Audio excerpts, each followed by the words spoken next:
اہم ترین عقیدہ رسالت، یعنی انبیاء کرام علیہم السلام پر ایمان لانا۔ انبیاء کرام جتنے بھی اللہ تبارک و تعالیٰ نے دنیا کے اندر مبعوث فرمائے ہیں، ہر نبی پر ایمان لانا یہ ہمارے ایمان کا حصہ ہے۔ اگر کسی ایک نبی کا بھی انکار کیا تو بندہ مسلمان نہیں رہتا۔ ان انبیاء کرام علیہم السلام کی تعداد کتنی ہے؟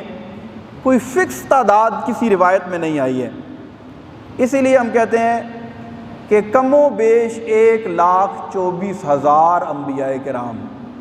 اب یہ 1,24,000 کا فگر جو ہے یہ فکس نہیں ہے، اسی لیے ہم کہتے ہیں کم و بیش۔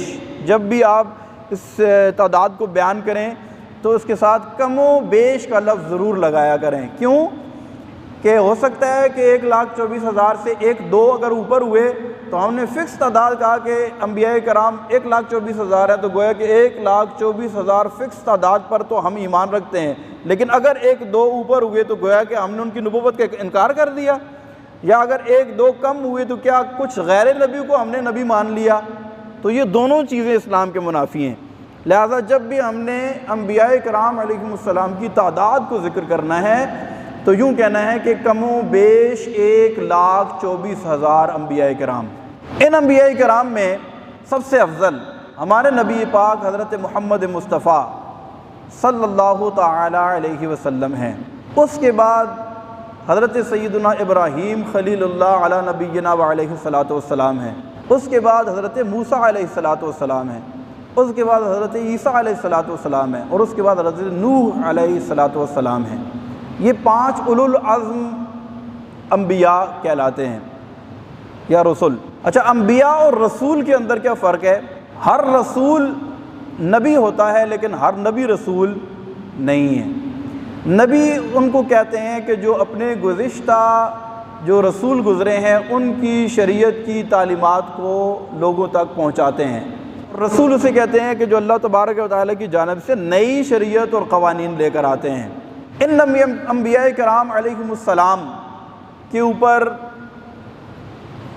کتابیں اتری، جو 4 کتابیں مشہور ہیں۔ قرآن نبی پاک صلی اللہ علیہ وسلم، ہمارے پیارے نبی صلی اللہ علیہ وسلم پر اترا، آپ سب جانتے ہیں۔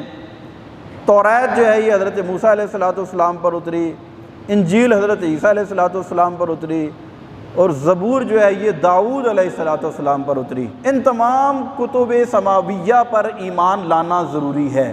لیکن گزشتہ جتنی بھی کتب و صحائف تھے، اللہ تبارک و تعالیٰ نے ان کی حفاظت کا ذمہ اپنے ذمہ کرم پر نہیں لیا، تو جو بات مخلوق تک آ گئی تو ان لوگوں نے وقت کے گزرنے کے ساتھ ساتھ ان کتب اور ان صحائف کے اندر تبدیلیاں پیدا کرنی شروع کر دیں۔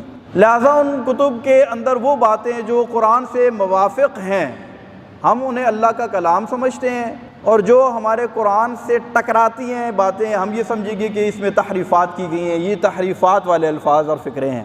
تمام کلام اللہ جو بھی آسمان سے اللہ تبارک و تعالیٰ نے اپنے انبیاء پر نازل کیے، ان میں باعتبار ثواب کے قرآن پاک کو فضیلت حاصل ہے۔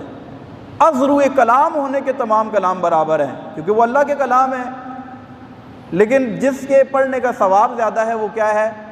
وہ قرآن پاک ہے۔ اس وجہ سے ہم کہتے ہیں قرآن سب سے افضل ہے۔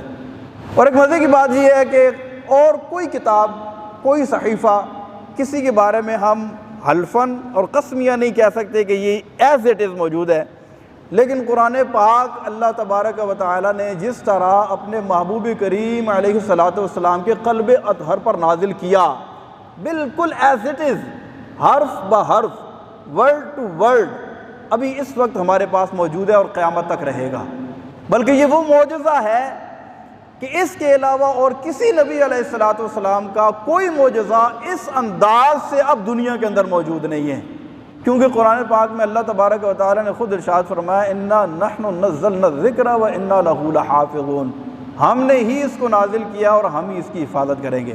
تو قرآن پاک کے ایک ایک حرف پر ایمان لانا ضروری ہے۔ خدا نخواستہ اگر قرآن پاک کی کسی آیت کا کسی نے انکار کر دیا تو وہ بھی دائرہ اسلام سے خارج ہو جاتا ہے۔